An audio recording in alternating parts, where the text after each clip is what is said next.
오늘 말씀은 갈라디아서 5장 22절에서 23절 말씀입니다. 제가 가진 성경으로는 신약 성경 308쪽입니다.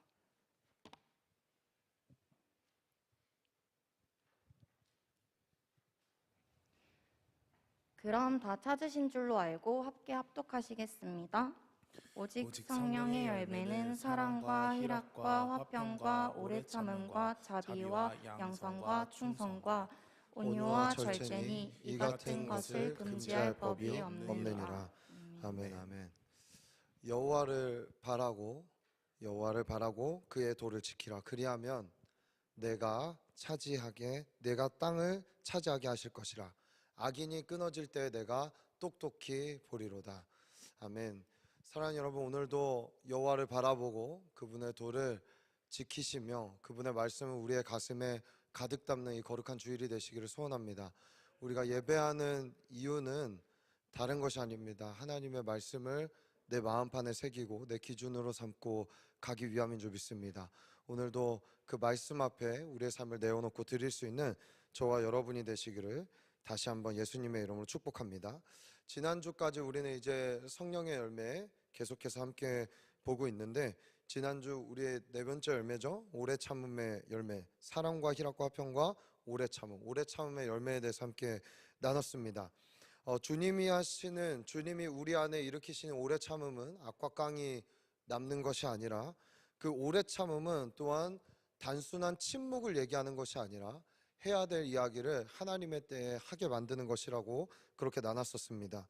그리고 오래 참아서 사실은 우리가 어떤 결과를 얻겠다라는 것보다 더 중요한 건 오래 참음 자체가 우리에게 열매가 된다라는 것입니다. 오래 참았다라는 그 열매가 우리 안에 있게 된다는 것이죠. 하나님 받으실 만한 열매, 생명의 면류관을 우리에게 허락하는 열매, 영원한 열매, 이 열매를 주님께서 우리에게 맺어가게 하실 것이다. 하나님을 사랑하고 이웃을 사랑함에 있어서 그 열매를 맺게 하실 것이다. 이 이야기들을 함께 나눴던 기억이 납니다.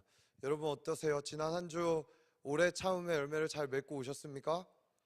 잘 참으셨어요? 저는 아니에요. 저는 설교 마치고 돌아가자마자 그래서는 안 되는데 저희 아이한테 너무 피곤한데 화가 나는 거예요. 그래갖고 막 저도 모르게 좀 짜증스러운 말도 이렇게 했는데 저희 아내가 한마디 했어요. 설교를 하면 뭐하냐고.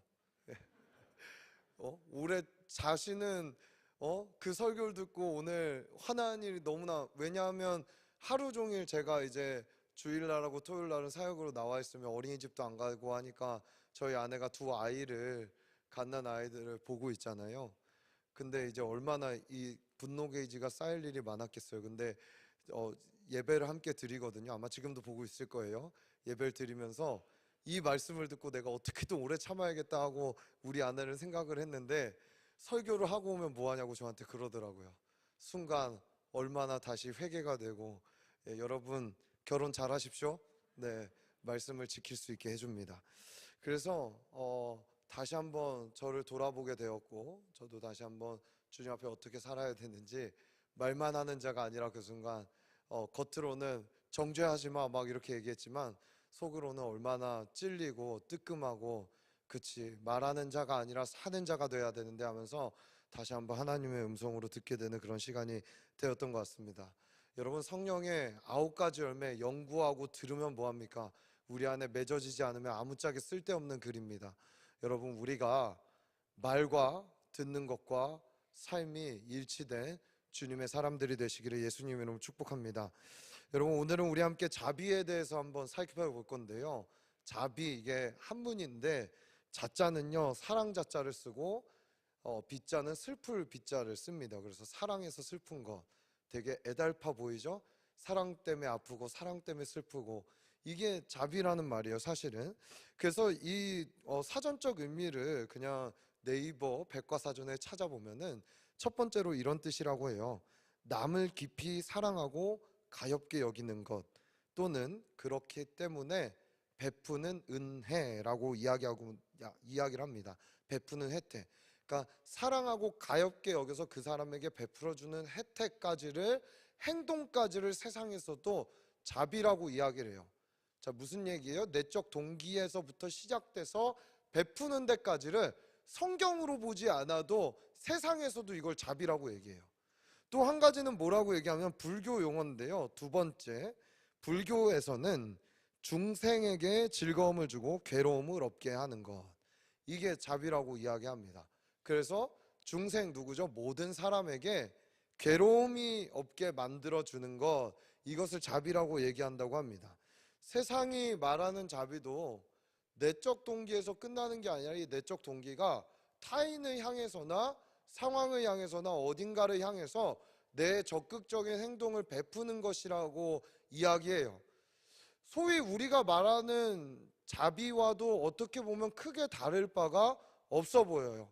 이 사람은 참 자비가 많아, 긍휼이 많아 라고 이야기했을 때 우리가 그 사람을 봤을 때 속이 어떤지는 솔직히 알 수 없지만 그런 것을 평가할 때는 아, 저 사람 저렇게 사는구나, 구제헌금을 많이 하는구나, 이웃을 돌보는구나, 참 자비가 많구나, 이렇게 여기기 때문이죠.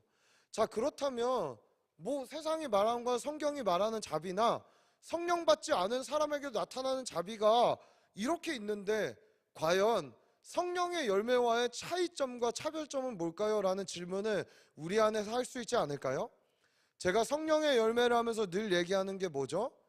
성령을 받은 사람, 구원받은 사람에게서만 나타나는 9가지 열매라고 얘기했습니다. 산상수훈도 마찬가지입니다. 안 믿는 사람에게 주고 있는 메시지가 아니라 믿는 제자들, 예수를 다 버리고 따르겠다라고 하는 제자들에게 너희는 이런 사람이 되어야 돼 라고 주님께서 가르치고 있기 때문입니다. 자, 그렇다면 성경이 말하는 자비가 무엇일까요? 인간이 만들어낸 자비는 어떻게든 인간이 칭찬받습니다. 인간이 드러납니다. 그렇죠? 그리고 그 자비는 현실과 이 땅에서의 삶을 조금 나아지게 하는 자비입니다. 돈이 없는 사람에게 돈을 주고 배고픈 사람에게 먹을 것을 베풀고 지금 실현당하거나 아픈 사람의 마음을 잠깐 어루만져 주는 인간의 마음에서 베풀 수 있는 자비는 이것이 한계라는 것이죠. 그리고 그 자비롭게 여긴 대상인 그 사람 자체가 높아지고 칭송받고 그 사람이 어떠한 의미를 부여받는 것을 우리가 보게 됩니다. 자, 그러나 하나님의 자비는 근본적으로 다릅니다. 여러분 따라해 봅시다. 상대적 자비가 아닌 절대적 자비. 상대적 긍휼, 상대적 자비가 아닌 절대적 자비입니다. 상대적 자비는 뭘까요? 내가 어떤 사람보다 돈이 좀 더 많으면 그 사람에게 상대적으로 내가 많기 때문에 베풀어 줄 수 있고 줄 수 있는 것입니다. 이것이 세상이 말하는 자비입니다. 빌 게이츠가 그렇게 하죠. 그렇죠? 그리고 많은 기업인들이 그러한 일들을 하죠. 어떤 공공의 이익이나 공공의 일들을 하게 됩니다. 그것 자체가 나쁘고 쓸데없는 일이다 라고 이야기하는 것이 아니라 그것은 누구나 할 수 있다라는 것이죠. 상대적으로 나은 사람이라면. 그러나 그들이 상대적 자비는 베풀지만 예수를 모른다면, 거듭나지 않았다면 절대적 자비, 절대적 긍휼은 베풀 수 없다라는 것입니다. 오늘 이 부분을 좀 이야기하고 싶습니다. 그래서 우리 한번 마태복음 5장 7절 산상수훈의 메시지 우리가 한번 보았었는데요. 이 이야기도 한번 우리가 보면 좋을 것 같습니다. 우리 다 같이 마태복음 5장 7절 한번 읽어볼까요? 시작. 긍휼히 여기는 자는 복이 있나니 그들이 긍휼히 여김을 받을 것이며. 긍휼히 여기는 자는 복이 있다라고 이야기를 합니다. 긍휼히 여김. 그러나 제가 말했다시피 이 긍휼함, 긍휼히 여기는 것은 산상수훈에 나와 있는 메시지는 모인 무리 중에 제자들을 따로 불러서 주님께서 가르치신 산상수훈 메시지 중에 메시지, 기독교의 핵심이라고도 할 수 있는 이 메시지는 믿는 자들, 제자로 살겠다는 자들에게서 나타나는 삶의 증표이며 현상이라고 볼 수 있는 것입니다. 내가 긍휼히 여기고 있다면 사실은 이것은 유기적으로 순서적으로도 어떤 부분 동시적으로도 연결되어 있는데, 내가 누군가에게 긍휼히 여김을 베풀고 있다면, 기독교인이라면 내가 그 긍휼함을 이미 먼저 받은 사람이라는 것입니다. 절대적 빈곤, 절대적 긍휼, 절대적 자비를 내가 먼저 알았고 받았기 때문에 그 긍휼의 마음의 출발점인 내적 동기로부터 누군가를 대할 수 있게 된다는 것입니다. 그래서 우리도 동일하게 내적인 동기에서 외적인 자비하심을 베푸는 자리까지 가지만 우리의 목적은 다릅니다. 그 사람의 상황을 그저 나아주게 하는 것이 우리의 목적이 아니라 그 사람의 절대적 빈곤과 절대적인 그 뭐라 그럴까요? 그 사람 스스로 누군가를 통해 일으킬 수 없는 그 절대적인 부분들을 해결해 주기 위한 방편이 된다라는 것이죠. 이건 누구도 흉내낼 수가 없다라는 것입니다. 여러분, 로마서 9장 15절에서 16절도 한번 볼까요? 로마서 9장 15절에서 16절. 우리 두 절의 말씀을 다 같이 읽을까요? 시작. 모세에게 이르시되 내가 긍휼히 여길 자를 긍휼히 여기고 불쌍히 여길 자를 불쌍히 여기리라 하셨으니 그런즉 원하는 자로 말미암음도 아니요 다른 박질하는 자로 말미암음도 아니요 오직 긍휼히 여기시는 하나님으로 말미암음이니라. 자, 보이세요? 우리가 원한다고 그 긍휼과 자비를 깨달아 알 수 있는 것도 아니고 다른 박질하여도 열심을 내서 내가 뭘 한다고 그걸 받을 수 있는 것이 아니라 우리가 어쩌면 이 자리에서 절대적인 내가 해결할 수 없었던 가난, 해결할 수 없었던 영생의 문제의 절대적 문제의 해결은 따라봅시다. 하나님께서 전적으로 베푸신 은혜, 하나님이 베풀어 주셨고 하나님이 선택했고 하나님이 허락하셨기 때문에 가능해졌다는 것입니다. 여러분, 이것을 아는 것이 너무나 중요한 것입니다. 자비는, 성도들의 자비는 이 세상이 말하는 자비의 수준을 훨씬 뛰어넘는 자비여야만 합니다. 긍휼이어야만 합니다.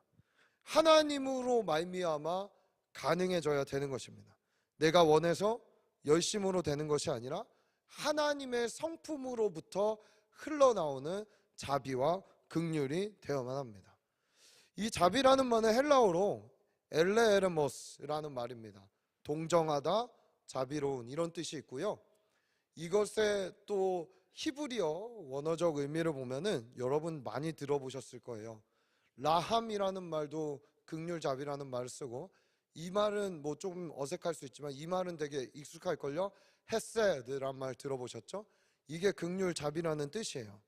슬픔, 애통, 자비, 은혜 두 가지 때문에 나타납니다. 자비가 필요한 나 자신 때문에 슬퍼하고 애통하고 긍휼을 구하게 되는 이 모습, 또 나의 주변에 있는 누군가 때문에 내가 그 긍휼을 받았다면 그 사람에게도 이게 필요한데 라는 애통, 은혜, 자비, 슬픔 이런 것들이 우리에게 필요한 것입니다. 근데 엘레에르모스에 뭐가 있다 했죠? 동정하다라는 말이 있다고 했죠. 동정하다라는 뜻. 즉 여기서 우리가 유추할 수 있는 건 뭐예요? 긍휼은요, 그 사람의 입장으로 내려가서 그 사람의 상태에서 함께 슬퍼해주고 우는 것을 얘기해주고 있는 것입니다. 그 사람의 입장에서 그 사람의 상태가 돼서 함께 슬퍼해주고 우는 것을 얘기하는 거예요. 사랑하는 여러분, 왜 그럴까요? 이게 하나님의 방법이었기 때문이에요. 그렇죠?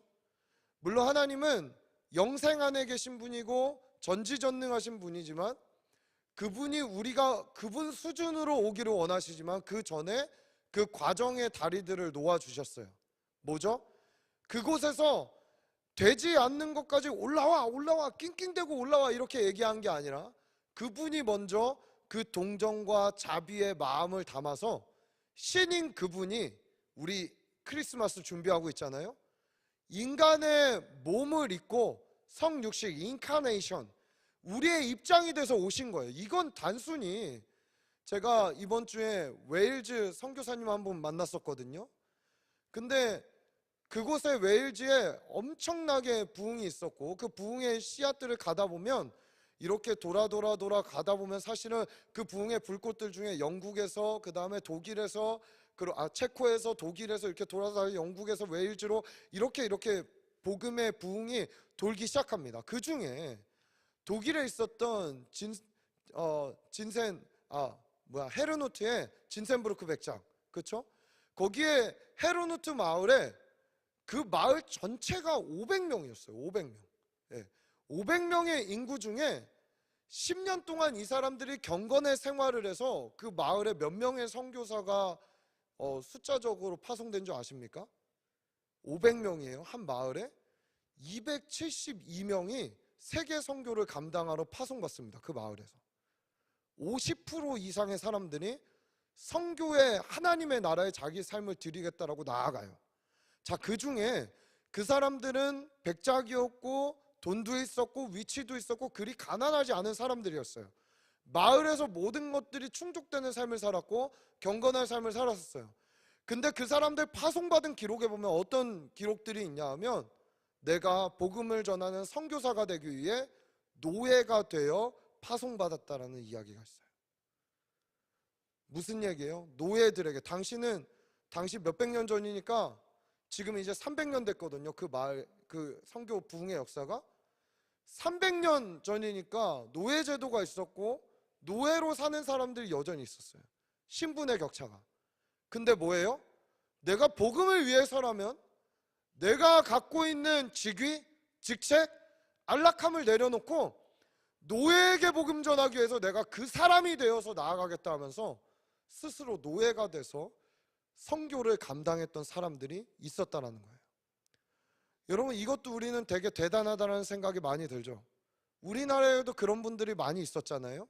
소록도나 이런데 일부러 나병을 달라 그래갖고 나병 환자들에게 나병을 입고 가서 복음을 전한 우리의 믿음의 선배들의 이야기를 들을 때마다 우리는 큰 도전을 받습니다. 정말 도전을 받아요.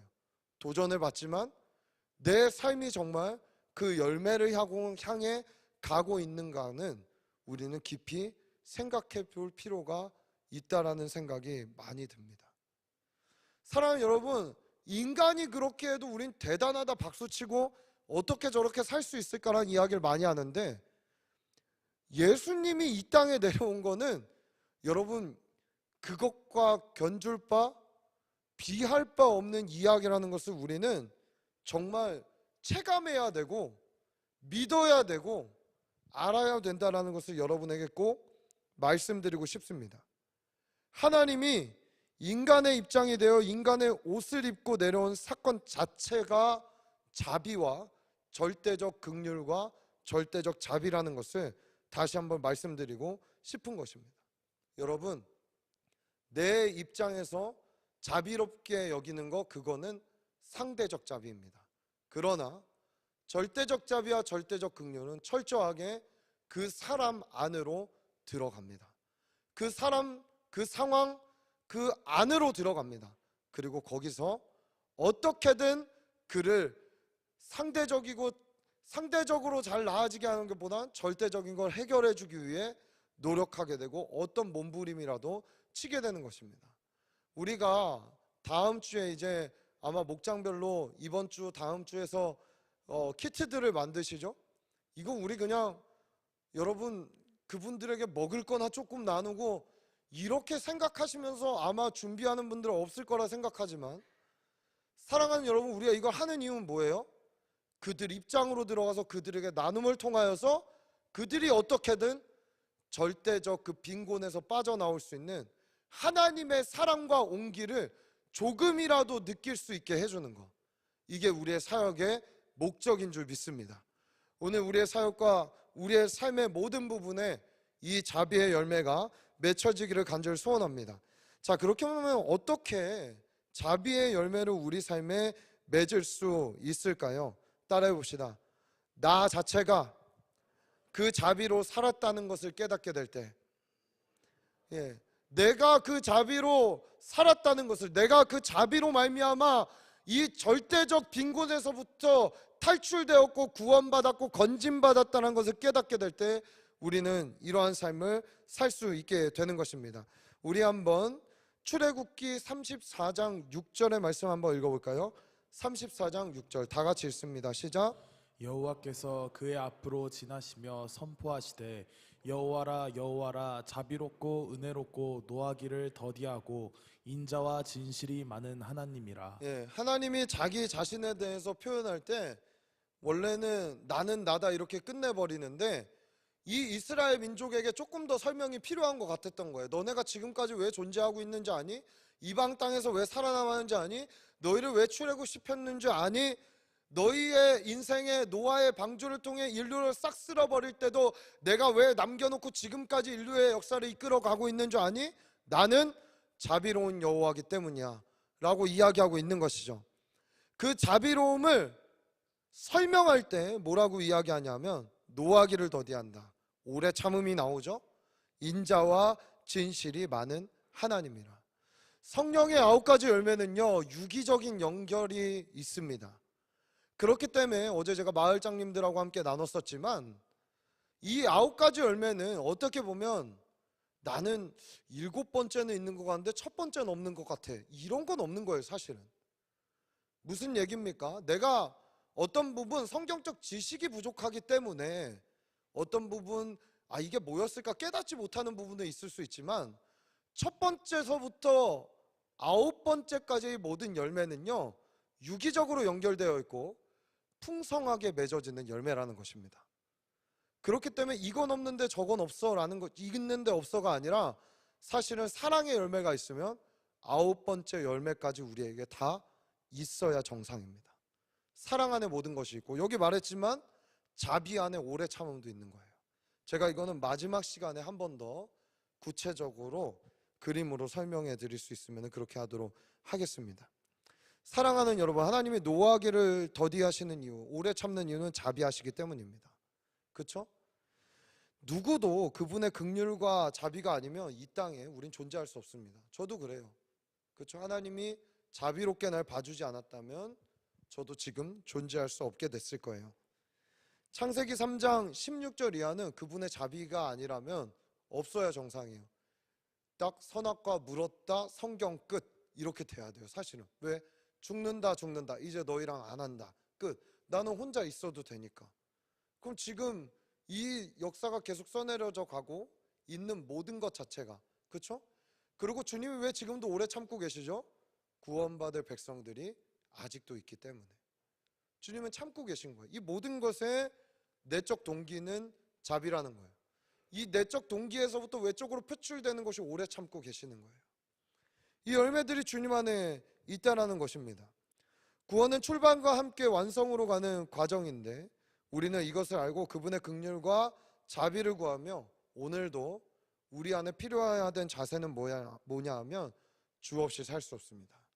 주님의 자비와 긍휼이 아니면 오늘도 존재할 수 없습니다 라는 고백이 우리의 입술과 마음의 중심에서부터 있어야 된다는 것입니다. 이게 있는 사람이 어찌 타인과 남을 볼 때 자비와 긍휼의 마음이 없을 수 있을까요? 이거는 말이 되지 않는 것입니다.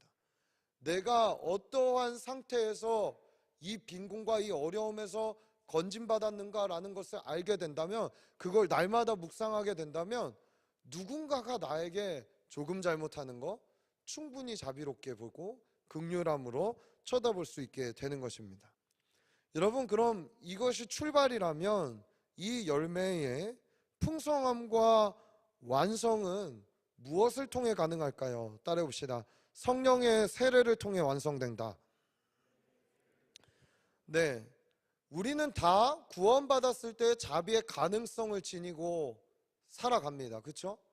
그 열매에 대한 씨앗과 가능성이 우리에게 심겨집니다.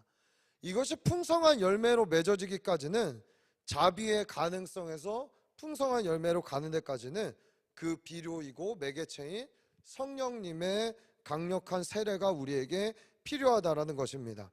자, 마태복음 14장 14절의 말씀 한번 보겠습니다.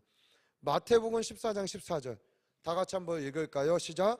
예수께서 나오사 큰 무리를 보시고 불쌍히 여기사 그 중에 있는 병자를 고쳐 주시니라. 예수님의 사역의 동기는 불쌍히 여김, 큰 무리를 보시고 불쌍히 여기사 병을 고쳤다, 이렇게 합니다.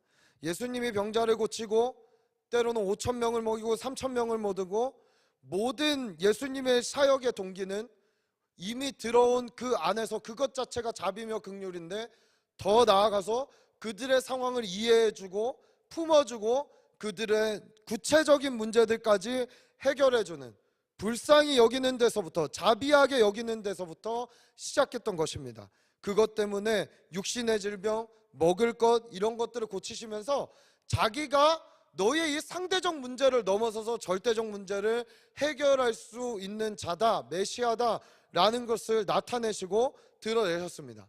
자, 근데 이 예수님도 이 사역들을 할 때 과연 어떠한 매개체를 갖고, 그냥 그분은 원래 능력이 많으셨으니까 손가락 하나만 까딱하면 모든 일이 일어났는가, 그렇게 생각할 수도 있지만 사도행전에서는 그분이 무엇을 통해 일하셨는지 구체적으로 설명하고 있습니다. 사도행전 10장 38절 한번 읽어볼까요? 10장 38절 다 같이 읽습니다. 시작. 하나님이 나사렛 예수에게 성령과 능력을 기름 붓듯 하셨음에 그가 두루 다니시며 선한 일을 행하시고 마귀에게 눌린 모든 사람을 고치셨으니 이는 하나님이 함께 하셨음이라. 따라해 봅시다. 사역의 능력은 성령께로만 나온다. 예, 하나님의 일이죠. 사역. 여러분, 내가 하는 모든 일이 다 사역이 되길 소원하지만 또 아무거나 갖다 붙여서 사역이라고 하면 안 되겠죠. 자, 예수님의 사역의 원천, 능력은 어디 붙어 있습니까? 하나님께서 나사렛 예수에게 성령과 능력을 기름 붓듯. 여기서 일부러 나사렛을 붙이죠. 선한 게 나올 동네가 없는, 그렇죠?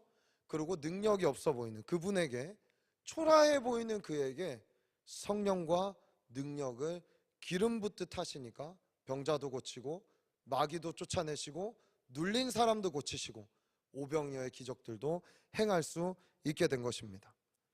사랑하는 여러분, 우리의 사역의 능력도 원천도 자비의 원천도 성령이 되시기를 간절히 소원합니다. 그의 모든 것이 성령으로 가능했다면 우리도 다르지 않습니다. 우리가 누군가에게 절대적 빈곤과 자비를 베풀어 주려면 다른 것이 아닌 성령을 통해서 일해야 된다는 것입니다. 나와 상관없는 사람들을 위해 기도하게 되고 그들을 찾아가게 되고 그들의 그 상황 안으로 들어가게 되는 것, 인간의 노력, 인간의 생각, 인간의 의지로는 굉장히 힘든 것입니다. 그와 시간을 보내게 되고 그가 넘어지고 힘들 때를 다시 찾아가게 되는 것, 성령께서 애끓는 마음으로 나에게 그러하셨듯이 그들을 찾아가는 것, 이것이 바로 주님 성령의 열매인 자비라는 것을 얘기하고 있는 것입니다. 자, 그렇기 때문에 서두에 말했다시피 세상이 말하는 자비를 베풀게 됐을 때는 그 자비를 베푼 대상이나 단체나 그 자비 자체가, 그렇죠? 그것이 칭찬받고 끝나게 되는 경우들이 많고, 또한 그 자비는 베풀어줬지만 또 필요해지고 또 필요해지고 또 필요해지는 그러한 상대적 자비라는 것을 얘기했었습니다. 자, 그러면은 우리가 성경을 통해 지금까지 본 성령의 열매인 자비의 결과는 과연 어떤 결과들이 나타나게 될까요? 자, 첫 번째는요, 하나님만을 찬양하게 됩니다. 신명기 4장 31절, 신명기 4장 31절 말씀 다 같이 한번 읽어볼까요? 시작. 내 하나님 여호와는 자비하신 하나님이라. 그가 너를 버리지 아니하시며 너를 멸하지 아니하시며 내 조상들에게 맹세하신 언약을 잊지 아니하시리라. 내가 했던 모든 자비로운 일에도 이제 내가 뭘 했고 안 했고의 수준을 이야기하지 않습니다. 누군가를 돕고 그를 위해 기도하고 생명까지 내어줄 수 있는 이유는 다 하나님이 우리에게 그 일을 행하셨고 우리를 통해 그 일을 하고 계시기 때문입니다. 사랑하는 여러분, 오늘 갈렙 이야기 담임 목사님 하면서도 이 땅에서 너무 높임받지 말라고 하셨죠? 네, 동일합니다. 내가 칭찬받으려고 우리 시냇가 푸른 청년교회가 뭘 하고 있다는 걸 나타내려고, 여러분, 그렇게 우리가 사역하거나 자비를 베푸는 자리로 가서는 안 됩니다. 여러분, 내가 서고자 하면 안 됩니다. 따라해봅시다. 나는 쇠하고 그는 흥하여야 하리라. 이것이 모든 사역과 자비의 결과입니다. 사랑하는 여러분, 이것이 주님이 원하시는 진정한 자비를 베푸는 목적인 것입니다. 시편 36편 5절에서 7절에도 이렇게 얘기합니다. 여호와여 주의 인자하심이 하늘에 있고 주의 진실하심이 공중에 사무쳤으며 주의 의는 하나님의 산들과 같고 주의 심판은 큰 바다와 같으니이다. 여호와여 주는 사람과 짐승을 구하여 주시나이다. 하나님이여 주의 인자하심이 어찌 그리 보배로우신지요 사람들이 주의 날개 그늘 아래 피하나이다. 이렇게 얘기합니다. 주님이 계속 드러나는 거죠.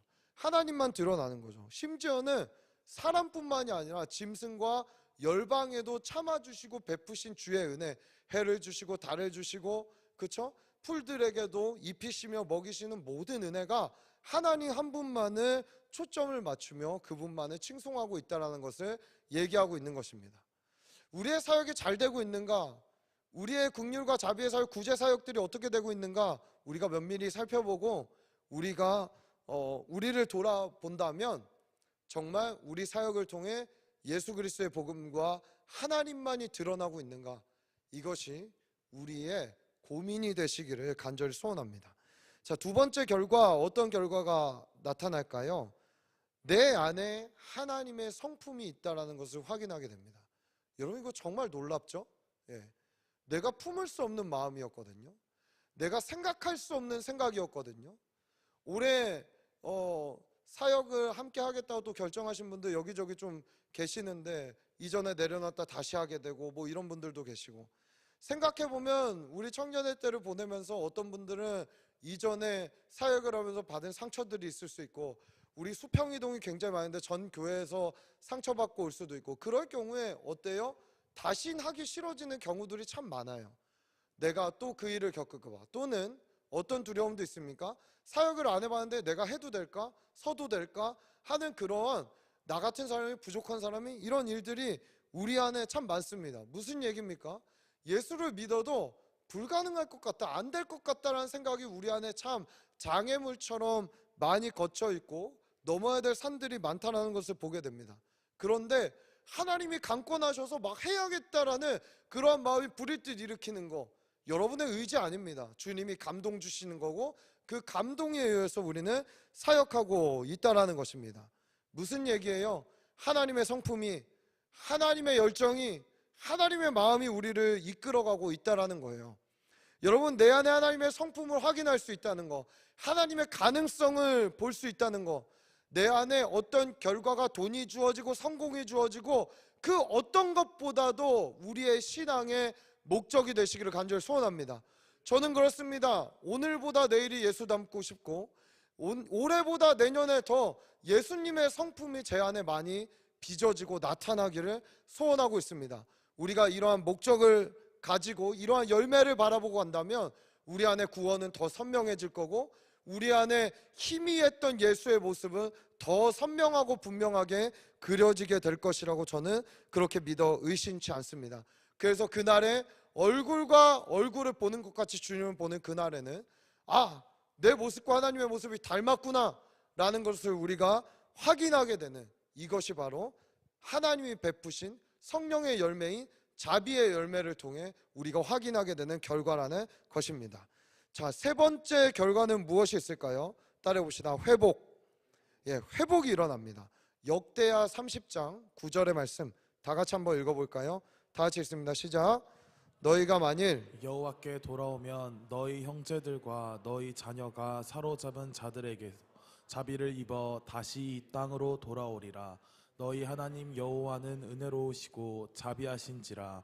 너희가 그에게로 돌아오면 그의 얼굴을 너희에게서 돌이키지 아니하시리라 하였더라. 아멘. 어떻게 보면 두 번째는 개인적인 회복이라고도 볼 수 있습니다. 왜요? 내 안에 하나님의 형상, 하나님의 성품이 회복되는 것이니까 개인적 회복이라면, 그 회복은 나를 넘어 나와 함께하는 공동체나 내가 속해 있는 영역에도 반드시 일어나게 됩니다. 이것이 회복입니다. 너희가 만일이라고 얘기합니다. 공동체적인 것이죠. 너희의 형제들과 너희 자녀가 사로잡은 자들에게서 뭘 입어서 자비와 긍휼을 입어 이 땅으로 돌아오게 되는 것. 그것은 주님의 자비, 그리고 우리가 주님을 통해 받은 자비로 행동했던 삶의 일들, 사역들을 통해 나타나게 된다는 것입니다.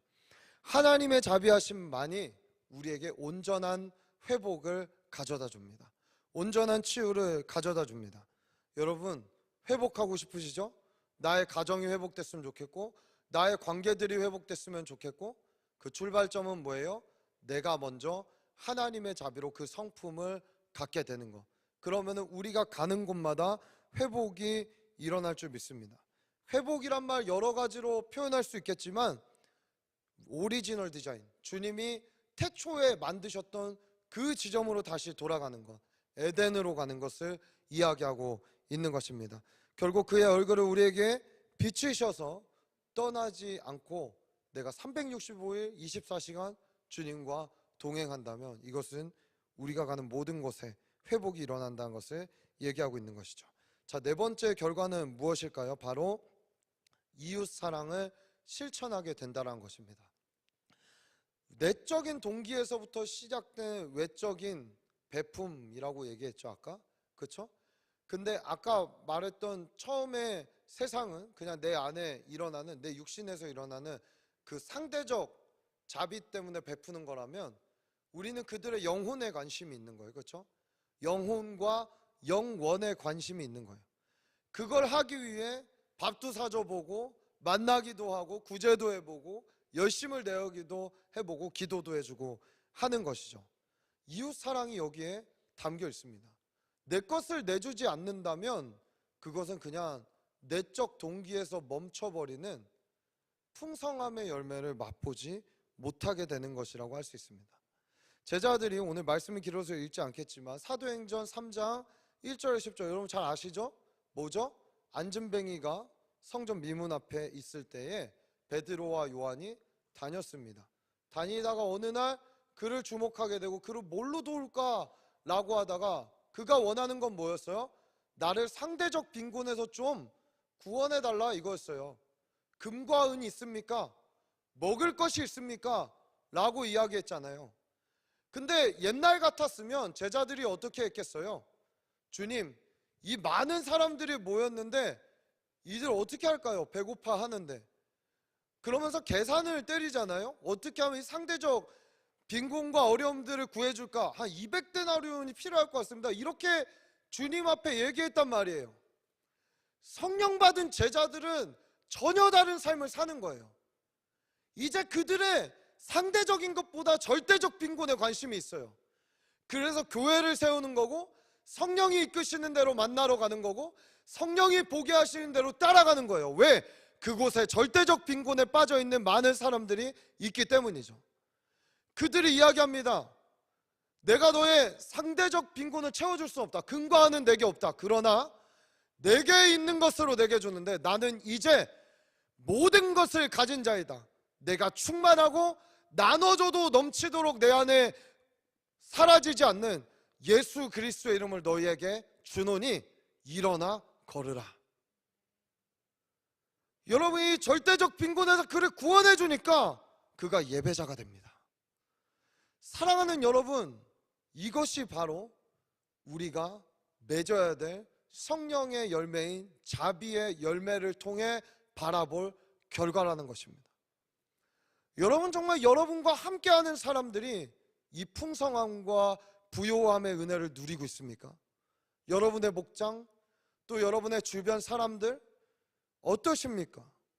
오늘 이 부분에 저와 여러분이 참 많은 생각을 해야 될 것 같습니다. 그렇죠? 복음 전하기 어려운 시대가 된 거 사실입니다. 그러나 많은 사람들이 어디로 가야 될지 영원한 생명을 찾지 못해 헤매이며 허덕이며 어려워하는 이때, 오히려 이때 우리가 더 분명하고 선명한 길을 제시해 줄 수 있을 거라고 저는 믿습니다. 어떻게 해야 돼요? 먼저 그들의 입장으로 들어가서 왜 그들이 그 절대적 빈곤에서 헤어나오지 못하는가 고민하며 그들을 구원하기 위해 기도하고 사역의 자리로 나아가야 된다는 것입니다. 여러분, 이런 마음을 갖고 우리가 이런 열매를 맺기 원한다면 어찌 하나님이 우리에게 이 열매를 풍성하게 주시지 않겠어요? 저는 반드시 주실 거라 믿어요. 다만 우리가 하다 포기했거나 경험을 해보지 못했거나 아니면 쬐끔한 열매 갖고 나 요 정도 할 거라고 얘기하면서 그걸 자비라고 이야기하는 알량한 그 열매. 여러분, 저는 저와 우리 공동체의 열매가 탐스럽고 풍성했으면 좋겠어요. 아멘. 우리 좌우 앞뒤 분들에게 인사해 주세요. 당신의 열매는 먹을만 할 것입니다. 예, 믿으세요? 예, 주님은 뭐라고 얘기해요? 내가 온 것은 너희에게 생명을 주고 풍성하게 하려는 것이라. 여러분, 왜 자꾸 나 스스로 부족하고 빈곤하다라고 생각하세요? 여러분, 다 없어도 예수 가지면 다 가진 거예요. 반면 다 있어도 예수 없으면 가난한 거예요. 줄 수 없는 거예요. 아련한 거예요. 불쌍한 거예요. 사랑하는 여러분, 저와 여러분이 다 가진 자인 줄 믿습니다. 다 가진 자예요. 누구에게나 줄 수 있는 거예요. 후히 구워줄 수 있는 자라는 것입니다. 여러분, 우리가 오늘 나눈 이 자비가 가장 잘 구체적으로 선명하게 드러난 성경이 있습니다. 어디일까요? 호세아서입니다. 호세아서. 그 호세아서는 우리에게 많은 이야기들을 해주고 있습니다. 제가 오늘 마지막에 이제 기도 전에 두 가지 성경 이야기를 가지고 왔는데 뭘 나눌까 좀 고민하다가 원래 무비보셋과 호세아를 좀 준비를 해왔거든요. 호세아 이야기를 좀 하면 좋겠습니다. 우리 찬양팀은 나와주셔도 됩니다. 예, 마지막으로 좀 정리하는 내용이기 때문이죠. 여러분, 호세아에 정말 많이 등장하는 게 헤세드인데, 이 헤세드, 하나님의 자비, 그 자비의 내용을 스토리로 너무 잘 풀어냈죠. 호세아서는. 아마 우리 초신자이신 분들은 호세아가 누구야 이럴 수 있는데 기대하십시오. 내년에 우리 이신우 전도사님이 인물별 성경 공부반을 열어서 여러분에게 자세히 가르쳐 줄 겁니다. 여러분, 구약의 호세아서는요, 저는 이 호세아서를 정말 성령의 감동 가운데, 그 임재 가운데 읽다가 멈추지 않을 정도로 눈물을 흘리며 읽은 적이 참 많았습니다. 오늘 이 본문을 준비할 때도 마찬가지였죠. 하나님의 긍휼 가장 잘 보여주는 말씀입니다. 호세아는 누구일까요? 선지자였습니다. 근데 그는 이 호세아서에서 사실은 하나님의 대리 역할을 하는 대역으로 등장합니다. 그렇죠? 그리고 그의 부인이었던 누군가요? 창기입니다. 창기. 창녀 고멜이에요. 참 창기가 많이 등장하는데 우리 라합은 사실은 이전 삶을 다 버리고 붉은 줄만 붙들고 살기로 결단하지만 참 우리를 봤을 때는 우린 라합보다는 어쩌면 더 고멜에 가깝지 않나, 나 자신을 봐도 그런 생각을 저는 많이 하거든요. 창기 고멜, 이것은 누구를 대역한 거죠? 하나님의 백성인 이스라엘의 대역입니다. 하나님이 호세아를 불러 뭐라고 얘기합니까? 창기인 고멜을 찾아가서 구원을 하고 결혼을 해라, 이렇게 얘기합니다. 제가 이 본문을 접할 때마다 하나님 너무한다. 어떻게 한 선지자 주의 종의 삶과 모든 것을 이렇게 파괴하면서까지 이 이야기를 써내려 가셨을까? 라는 생각을 많이 해요. 이 얘기는 뭐예요? 그만큼 이 이야기가 우리에게 중대하고 우리의 마음에 새겨야 될 메시지이기 때문인 거예요. 우린 천국 가면 호세아에게 진짜 감사하다라고 이야기해야 돼요. 구원을 해서 결혼을 합니다. 결혼을 할 뿐 아니라 그 여자를 맞이하여 자녀까지 낳습니다. 그 자녀의 이름들을 붙이기 시작하죠. 잘 아실 거예요. 호세아서 1장 6절. 고멜이 임신하여 딸을 낳음에 여호와께서 호세아에게 이르시되 그의 이름을 로루하마라 하라. 잔인하죠? 부인도 그런 사람은 얻으라고 했는데 뭐 나름대로 사랑하기 힘든 사람은 얻어갖고 결혼을 해서 어쨌든 그래도 내 씨앗이잖아요. 내 자녀잖아요. 저에게 성결이의 이름을 하나님께서 이렇게 지으라 하면은 전 정말 어려울 것 같아요. 로루하마, 무슨 뜻이에요? 내가 다시는 이스라엘 족속을 헤세드, 긍휼히 여기지 않겠다 라는 거예요. 너에게 이제 긍휼이 없다, 용서하지 않겠다. 제가 성결 이름을 지을 때 용서받지 못할 자, 저주받을 자 똑같이 이렇게 짓는 거죠. 절대 긍휼히 여기지 않겠다라는 무슨 얘기입니까? 긍휼히 여김을 받을 너희는 자격이 없다 라는 것을 주님이 얘기하는 거예요. 또 아이를 낳습니다. 1장 9절에 여러분, 첫째는 정말 우리에게 저희 아내와 저렇게 그렇게 표현해요. 첫째는 기적이며 둘째는 사랑이다, 이렇게 표현을 해요. 둘째를 낳습니다. 여호와께서 이르시되 그의 이름을 로암미라 하라. 무슨 뜻입니까? 너희는 내 백성이 아니다. 정체성을 완전히 망가뜨려 버립니다.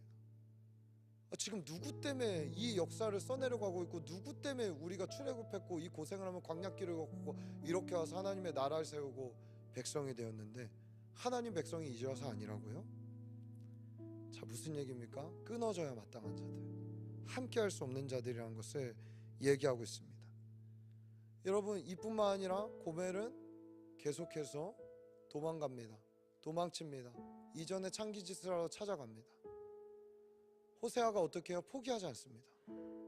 하나님의 들끓는 사랑이 그에게 부어져 그 고멜을 찾아가고 자기의 재산과 모든 것을 팔아도 다시 그 여인을 구해옵니다. 이것을 반복합니다. 끊어져야 마땅한 자들, 죽어 마땅한 자들, 이혼했어야 될 자들. 여러분, 이것이 하나님과 이스라엘 민족 사이의 이야기인데 이것은 사실 하나님과 우리 사이의 이야기입니다. 맞죠? 여러분, 한번 잘 살펴보세요. 일주일의 삶을 사랑받을 만해요? 존경받을 만해요? 주님의 긍휼을 입을 만해서 입었어요? 저는 아니던데요. 여러분은 어떻습니까? 주님은 그러나 어떻게 해요? 끊임없이 도망치고 죄로 다시 돌아가는 우리를 갑질을 하고 사오시고 데려오시고 푸죽거리에 있는 육신이 되어버린 우리 자신을 위해 자기가 대신 찢기겠다, 죽겠다, 물과 피를 쏟아내시면서 우리에게 다가오시는 주님의 메시지가 여기에 담겨 있는 것입니다. 용서받을 수 없는 창기, 그러나 용서받은 신부로 주님께서 바꿔가시는 과정, 이것이 바로 호세아서에 나타난 헤세드입니다. 여러분, 이게 주님의 사랑 아닐까요? 결국 주님은 어떻게 가세요? 고멜 때문에 이 이야기가 해피엔딩으로 끝난 게 아니에요. 호세아가 끊임없이 구애하고 끊임없이 찾아오고 끊임없이 다시 사와서 여보 잘해보자, 우리 잘 살아보자, 또 도망가도 또 찾아가고 또 찾아가고 또 찾아가고, 항상 그 자리에서 고멜을 위해 헌신하고 사랑의 메시지를 보냈던 호세아 때문에 이 스토리는 써내려간 거예요. 여러분, 호세아서에 저는 이게 핵심 구절을 생각하는데 우리 11장 8절 한번 읽어볼까요? 11장 8절 다 같이 읽습니다. 시작. 에브라임이여 내가 어찌 너를 놓겠느냐, 이스라엘이여 내가 어찌 너를 버리겠느냐, 내가 어찌 너를 아드마같이 놓겠느냐, 어찌 너를 스모임같이 두겠느냐, 내 마음이 내 속에서 돌이키어 나의 긍휼이 온전히 불붙듯 하도다. 주님이 호세아를 통해 이스라엘 백성에게 왜 자꾸 이 일을 한다고요? 나 자체가 자비고 긍휼이기 때문에 내 마음과 내 생각과 나의 삶이 너희들을 향해 불타오르고 있다. 너희를 살려야 되기 때문에, 너희에게 풍성함을 줘야 되기 때문에 이 이야기를 저와 오늘 여러분에게 하고 계신 거예요. 여러분, 오늘 주님이 찾고 계세요. 이 자리에 긍휼히 여길 자를, 그 긍휼을 받을 자를, 그 긍휼에 올인돼서 나와 같이 그 긍휼의 열매를 맺을 자를 주님 찾고 계세요. 여러분, 여러분의 삶의 동기와 동력은 뭐예요? 무엇 때문에 살아가세요? 무엇을 위해 살아가세요? 어떤 열매를 맺고 계세요? 왜 예배의 자리에 나오십니까? 저는 단언컨대 우린 긍휼하심을 받기 위해 나오고 긍휼하심을 받았기 때문에 그 긍휼을 의지하여 주님의 보좌 앞으로 담대히 나아가는 줄 믿습니다. 여전히 창기짓만 하는 우리 같지만 주님 또 찾아오신다라는 거예요. 여러분, 오늘 그 헤세드의 사랑과 열매가 우리에게 먹음직스럽게 부어지고 내 안에 맺어지는 그 일들이 우리의 삶에 일어나게 되시기를 간절히 소원합니다. 사랑하는 여러분, 주님께로 돌아갑시다. 주님을 바라봅시다. 주님의 그 자비와 긍휼에 푹 빠져 신앙생활 합시다. 그렇다면 우리의 인생 절대 망하지 않고 정말 주님이 주시는 열매들로, 그 받으실 만한 열매들로 우리 삶을 가득 채우실 줄 믿습니다. 우리 함께 찬양하고 기도하도록 하겠습니다.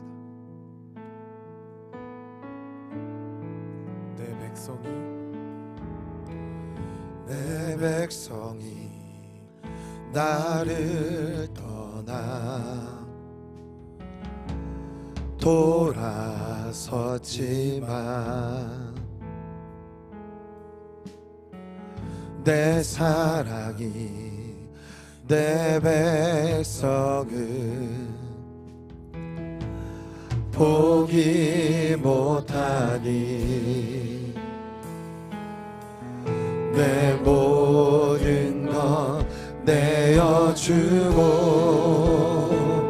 나 그들을 얻으리라. 여호와께 돌아가자. 여호와께 돌아가자. 우린 돌아서도 그는 변치 않네. 여호와께 돌아가자. 우린 넘어져도 그 사랑 영원. 우리 다시 한번 처음부터 고백합시다. 내 백성이 나를 떠나 우린 끊임없이 돌아서죠.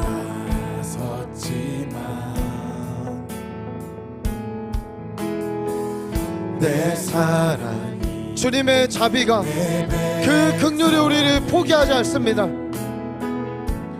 포기 못하니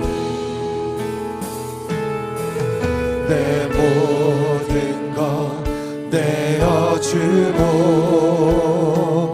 나 그들을 얻으리라. 여호와께 돌아가자.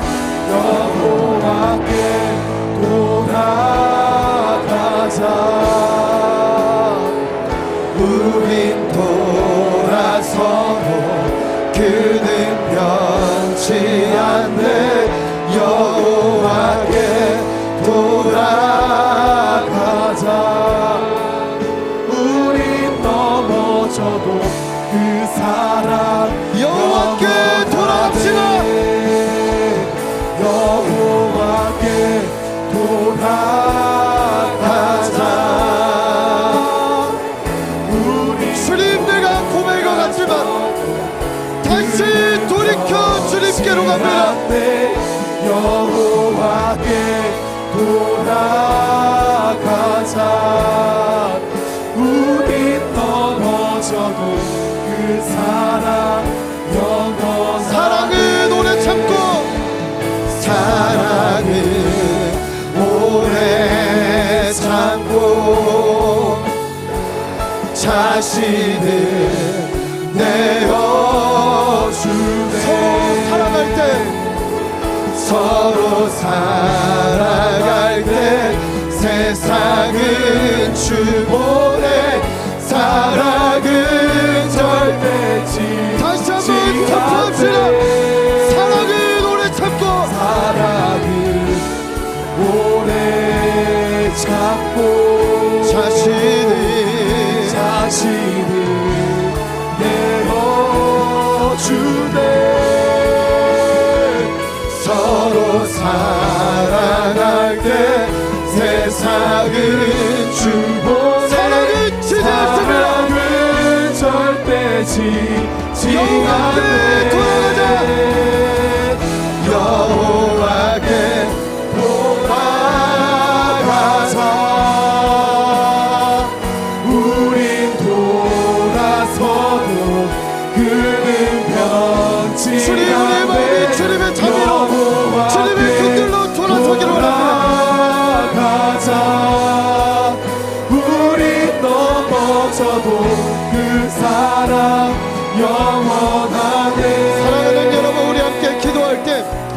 저는 한때 착각했습니다.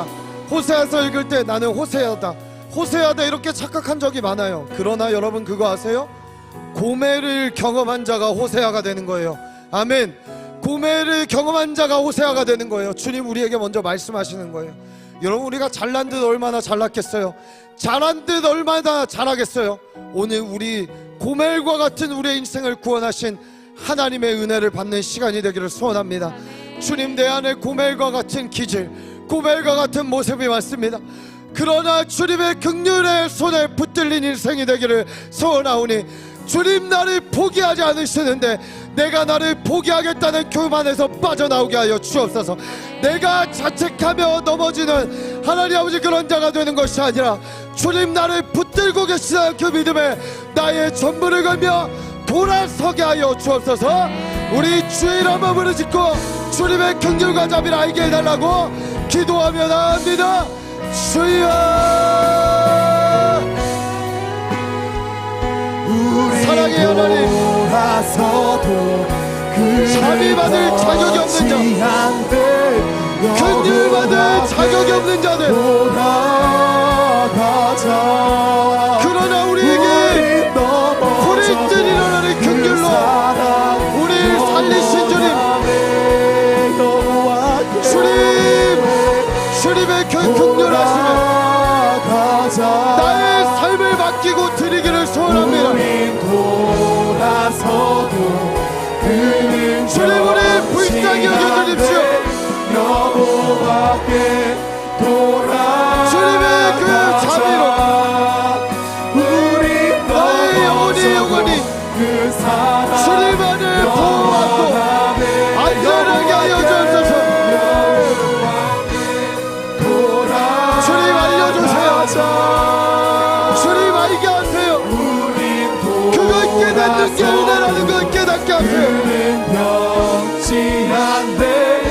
우리가 쌓아놨던 공적과 공로와 열매라고 말했던 것들이 무너지게 하시고 내 안에 주님의 선물, 주님의 긍휼, 영원한 자비와 사랑, 주님 영광 받게 하여 주옵소서.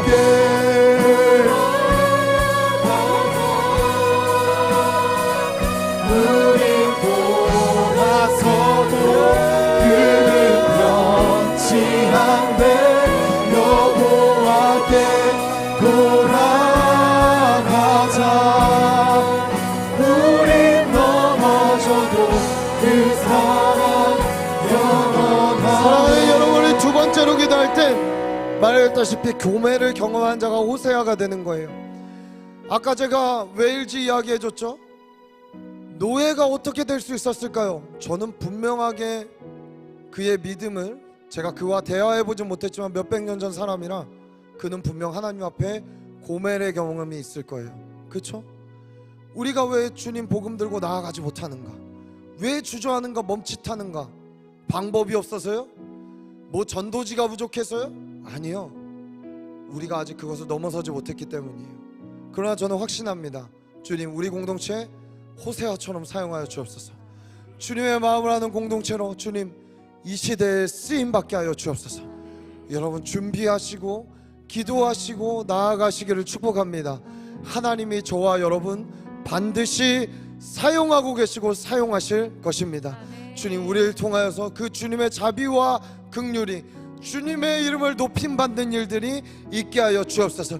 주님 내가 무엇을 해야 할지 결단하는 이 주일 되게 하여 주옵소서. 우리 다시 한 번 더 그러한 마음을 갖고 주의 이름 부르고 주님 나에게 보여주시고 들려주시고 살아갈 수 있는 은혜를 허락하셔서 호세아처럼 주님 내 인생 사용하여 달라고 주의 이름 부르고 기도합니다.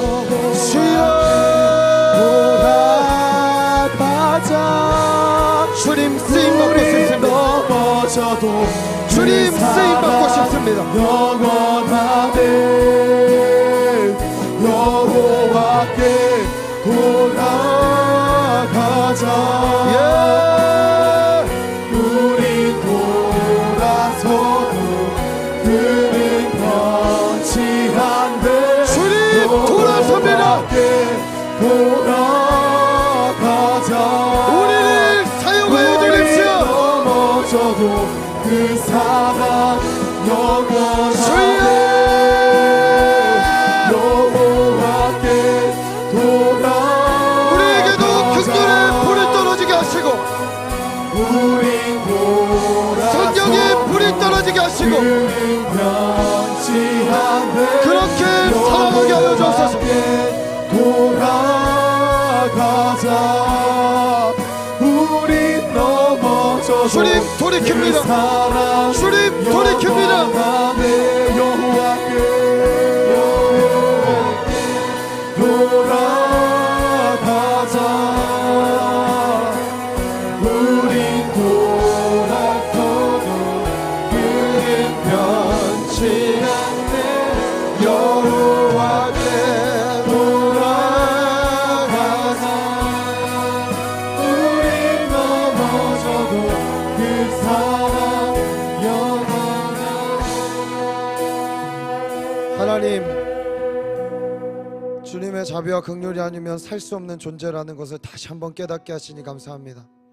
나를 절대적 빈곤과 죽음에서 건지신 주님, 이제 하나님 그 사랑 입은 자답게 살아가길 소원하오니 주님 우리의 인생을 반드시 주님 나라 위하여서 그 영원한 것 위하여서 사용하여 주시기를 간절히 소원합니다. 각자의 달란트가 다르고 섬김이 다를지라도 우리의 모든 사역과 섬김이 그 방향으로 그것을 향해 흘러가기를 소원하오니 주님 우리의 삶과 사역을 통해 주님 홀로 영광 받아 주옵소서. 주님 홀로 높임 받아 주옵소서. 우리를 그렇게 사용하여 주옵소서. 오늘도 그 마음 가득 담아 주님 전 앞에 하나님 주님 발 앞에 이 물질과 시간과 열정 모든 것을 주님 깨트립니다. 주님 받아주시고 하나님 이 예물이 쓰이는 곳마다 열매들이 풍성하게 맺어지는 은혜가 있게 하여 주옵소서. 연말연시 우리의 사역 위에 주님 기름 부어 주셔서 우리 제발 드러나지 않게 하시고 우리의 모든 사역과 우리를 십자가 주에 감춰주시고 예수 그리스도의 사랑의 온기가 차가운 이 세상에 코로나로 멈춰져 있는 이 땅에 전파되는 놀라운 은혜가 우리의 작은 몸부림을 통해 있게 하여 주옵소서. 주님 감사합니다. 그렇게 역사하시며 인도하실 주님 찬양하며 이 모든 말씀 살아계신 우리 구주 예수 그리스도의 이름으로 기도합니다. 여호와는 너를 지키시며 여호와는 내게 복을 주시고 너를 지키시기를 원하며 여호와는 그 얼굴을 내게 비추사 내게 은혜 베푸시기를 원하며 여호와는 그 얼굴을 내게로 향하여 드사 내게 평강 주시기를 원하노라.